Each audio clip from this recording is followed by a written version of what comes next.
प्रधानमंत्री नरेंद्र मोदी जी ने कहा कि अगर कोई भ्रष्टाचार का पैसा ईडी के पास आता है, मनी लॉन्ड्रिंग का पैसा ईडी के पास आता है, तो वो कोई ना कोई तरीका ढूंढेंगे इस भ्रष्टाचार के पैसे को और इस मनी लॉन्ड्रिंग के पैसे को देश के गरीबों में बांटने का। उन्होंने कहा कि अगर मैं फिर से प्रधानमंत्री बनता हूं तो मैं कोई ना कोई कानूनी रास्ता इसका निकालूंगा। मैं आज प्रधानमंत्री नरेंद्र मोदी जी से कहना चाहती हूं, ईडी के रेड के बाद मनी लॉन्ड्रिंग के अक्यूज्ड कंपनियों का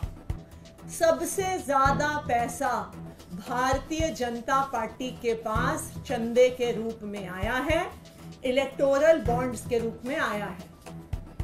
जो पैसा ईडी के पास आया है उसको तो देश की जनता में बांटने के लिए आपको कोई कानून बनाना पड़ेगा, लेकिन इन सारे आरोपियों का, ये सारे मनी लॉन्डर्ड पैसे का सबसे बड़ा फायदा, इसकी सबसे बड़ी बेनिफिशियरी भारतीय जनता पार्टी रही है।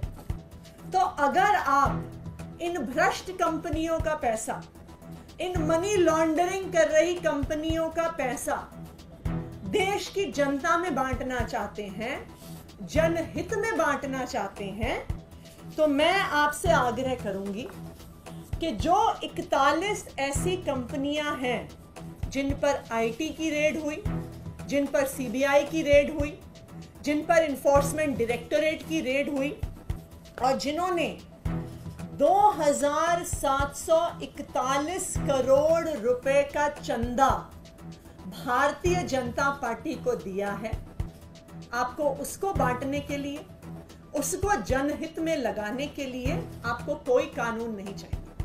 तो मैं उनसे आग्रह करूंगी, मैं भारतीय जनता पार्टी से आग्रह करूंगी कि वो आज आकर पब्लिक में ये घोषणा करें कि 2741 करोड़ रुपए जो हमें ऐसी कंपनियों से मिले हैं जिन पर ईडी सीबीआई की रेड हुई है, उसको हम प्रचार में खर्च नहीं करेंगे, उसको हम चुनाव में खर्च नहीं करेंगे, उसको हम देश की जनता में बांटेंगे, हम किसी चैरिटी में देंगे, हम स्कूल बनाने के लिए, अस्पताल बनाने के लिए गरीबों को देंगे। उदाहरण के तौर पे, और ये सब जानते हैं कि एक एक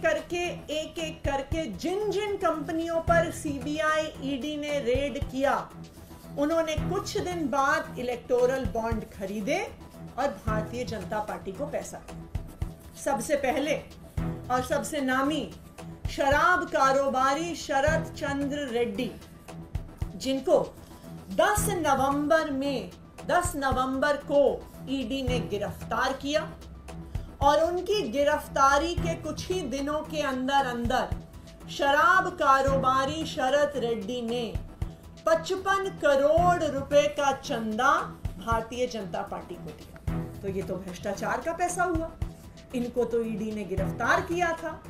तो मोदी जी के अनुसार ये पैसा तो देश की जनता में जाना चाहिए, उनको तो कोई कानून नहीं रोकता। तो मैं आग्रह करूंगी कि आज ही जेपी नड्डा जी प्रधानमंत्री नरेंद्र मोदी जी की तरफ से ये घोषणा करें कि जो 55 करोड़ रुपया शराब कारोबारी शरद चंद्र रेड्डी से भारतीय जनता पार्टी को मिला है, उनकी ईडी के गिरफ्तारी द्वारा भारतीय जनता पार्टी आज डिक्लेयर करे कि वो इस भ्रष्टाचार के पैसे को चुनाव में नहीं इस्तेमाल करेगी। दूसरी कंपनी फ्यूचर गेमिंग, जिस पर अप्रैल 2022, सितंबर 2022, जुलाई 2022, अप्रैल 2023 में ईडी की रेड हुई। इस फ्यूचर गेमिंग कंपनी ने 52 करोड़ रुपए का चंदा इलेक्टोरल बॉन्ड्स के थ्रू भारतीय जनता पार्टी को दिया है। तो मैं चाहूंगी कि आज भारतीय जनता पार्टी घोषणा करे कि ये जो 52 करोड़ रुपए भ्रष्टाचार का, जो 52 करोड़ रुपए मनी लॉन्ड्रिंग का भारतीय जनता पार्टी के पास आया है, वो उसे चुनाव प्रचार में नहीं खर्च करेंगे, वो उसे देश की जनता के बीच बांटेंगे।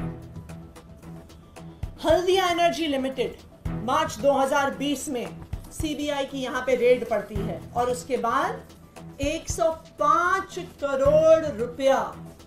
हल्दिया एनर्जी द्वारा भारतीय जनता पार्टी को दिया जाता है। तो मैं भारतीय जनता पार्टी से आग्रह करूंगी कि आज घोषणा करे कि 105 करोड़ रुपया भ्रष्टाचार का जो उनके पास आया है वो अपने चुनाव प्रचार में नहीं खर्च करेंगे, वो गरीबों में बांटेंगे। इसी तरह से ये कंपनियों की लिस्ट इतनी लंबी है, चाहे इसमें Future Gaming, Mega Engineering, Haldia Energy, Kalpataru Projects, Chennai Greenwoods, Vedanta Limited, Hetero Group, Navayuga Engineering, doctor Reddy's, Micro Lab, Hero Motor Corp, बहुत लंबी ऐसी लिस्ट है उन कंपनियों की जहां पर आईटी के छापे पड़े, सीबीआई के छापे पड़े, ईडी के छापे पड़े और फिर भ्रष्टाचार का पैसा भारतीय जनता पार्टी में गया। तो प्रधानमंत्री को देश में तो कानून लाना पड़ेगा इस पैसे को गरीबों में बांटने के लिए। तो फिर वो कह रहे हैं कि मुझे फिर से वोट दीजिए,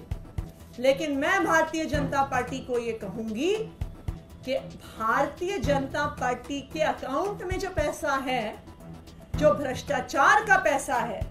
उसको गरीबों को देने से आपको कोई नहीं रोक रहा। आज आप घोषणा करिए कि भ्रष्टाचार